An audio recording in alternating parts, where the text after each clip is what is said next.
जनसुराज के सूत्रधार प्रशांत किशोर एक दिवसीय दौरे पर पूर्वी चंपारण पहुंचे थे, जहां उन्होंने प्रेस कॉन्फ्रेंस करते हुए पीएम मोदी और अमित शाह तक को चुनौती दे डाली और कहा कि अगर भाजपा में हिम्मत है तो चुनाव से पहले ये घोषणा करे कि नीतीश कुमार एनडीए के मुख्यमंत्री का चेहरा होंगे। प्रशांत किशोर ने चुनौती भरे लहजे में कहा कि मोदी जी में हिम्मत है तो वे बताएं कि अगर एनडीए की सरकार बनती है तो नीतीश कुमार ही मुख्यमंत्री होंगे। भाजपा के शीर्ष नेतृत्व को यह स्पष्ट करना चाहिए कि क्या नीतीश कुमार ही मुख्यमंत्री बनेंगे या एनडीए का कोई और नेता मुख्यमंत्री बनाया जाएगा। उन्होंने इन बातों के पीछे महाराष्ट्र चुनाव के बाद जो परिणाम सामने आए उसका उदाहरण देते हुए कहा कि चुनाव परिणाम के बाद भाजपा ने अपनी बात से पलटी मार दी। भाजपा नेता चुनाव के दौरान एकनाथ शिंदे के चेहरे पर पूरी चुनावी अभियान को चलाया, लेकिन नतीजा आने के बाद अपनी पार्टी के नेता को मुख्यमंत्री की कुर्सी पर बिठा दिया। इसके साथ ही प्रशांत किशोर ने एक बार फिर मुख्यमंत्री नीतीश कुमार की मानसिक स्थिति पर सवाल खड़े किए और कहा कि जिस नीतीश कुमार को प्रधानमंत्री मोदी का नाम तक याद नहीं, उन्हें भाजपा ने बिहार की 13 करोड़ जनता पर थोप रखा है।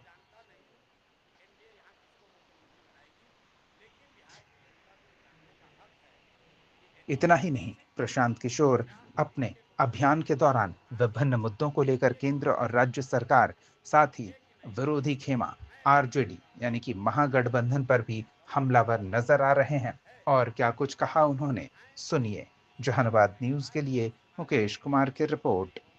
भाई बेतिया बेतिया राज सुनिए। बेतिया राज की जमीन का जो अधिग्रहण का मामला है, मैंने आपको बताया कि अभी जो सरकार है इसको चलाने वाला कोई मुखिया नहीं है। नीतीश कुमार शारीरिक और मानसिक तौर पे बिल्कुल सक्षम नहीं है मुख्यमंत्री पद पर बने रहने के लिए। ये बात हम लोग पिछले 3-4 महीने से कह रहे हैं। कई बार मैंने कहा भाई मेडिकल जांच कराकर बुलेटिन जारी करना चाहिए।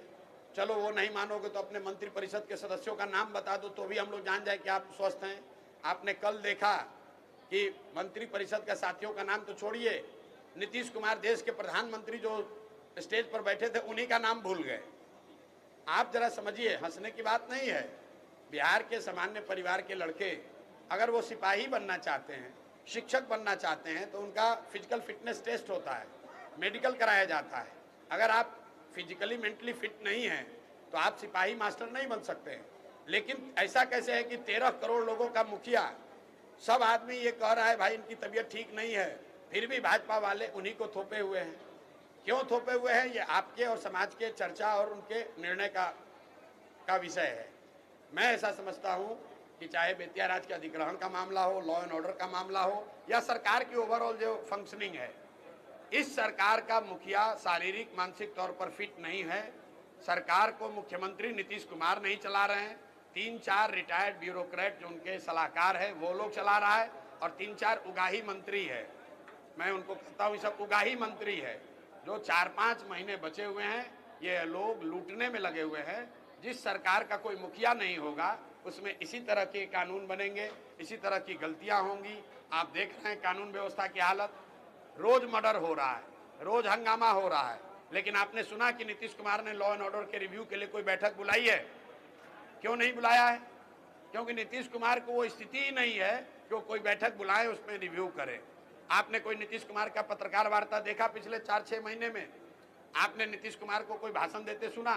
भाई वो कागज लेके पढ़ रहे हैं, और जो पढ़ रहे हैं उसमें भी आधी बात गलत बोल रहे हैं। किसी के सर पर गमला रख दिया, किसी के कंधे पर हाथ रख दिया, किसी का नाम गलत बुला दिया।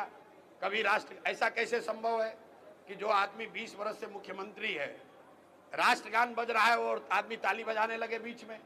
ये कोई नए व्यक्ति तो है नहीं। तो कहीं ना कहीं उनकी जो मानसिक हालत है वो स्वस्थ नहीं है। मानसिक तौर पर नीतीश कुमार स्वस्थ नहीं है, और मैं बिल्कुल इसको जिम्मेवारी से कह रहा हूं, अगर वो स्वस्थ हैं तो मेडिकल जांच कराइए, मेडिकल बुलेटिन जारी करा दीजिए।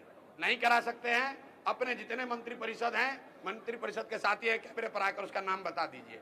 अगर वो भी नहीं करना, अपने जो 5 आपके फेवरेट अफसर हैं वो अफसरों का नाम बता दीजिए कैमरा पर। नीतीश कुमार को कोई बात याद नहीं है, ज़्यादातर बात याद नहीं है। जो लोग लिख कर देते हैं वही वो पढ़ते हैं। नीतीश कुमार को चारों ओर से लोगों ने घेर रखा है ताकि ये पता नहीं चले जनता को कि इनकी असली स्थिति क्या है। बेतिया राज की जमीन का अधिग्रहण का मामला सरासर गलत है, क्योंकि जो ऑलरेडी जमाबंदी हो गया, जिस जमीन का रसीद कट गया उसका आप कैसे अधिग्रहण फिर से कर लीजिएगा। लेकिन ये मामला सिर्फ बेतिया राज का जमीन का नहीं है, पूरे बिहार में 1/3 से ज्यादा जमीन का लैंड का ओनरशिप डिस्प्यूटेड है। आप बेतिया राज अधिग्रहण से पहले भी जब मैं पैदल चला हूं तो पहाड़गंज में, गोविंदगंज में, अरेराज में सैकड़ों ऐसे लोगों से मिला हूं जो जमीन को जोत रहा है, रसीद कटा रहा है, लेकिन वो जमीन को बेच नहीं सकता है, वो जमीन पर लोन नहीं ले सकता है। लोगों का बेटी का शादी है, उसकी जमीन है लेकिन वो बेच नहीं सकता है। ये परेशानी पूरे बिहार में है। मैंने आपको पहले ही कहा कि जमीन भूमि सुधार के मामले पर जनसुराज पहले ही राज्यव्यापी एक आंदोलन चला रहा है और बेतिया राज अधिग्रहण का जो पूरा कानून आया है सरासर गलत है और हम लोग उसके विरोध में खड़े हैं।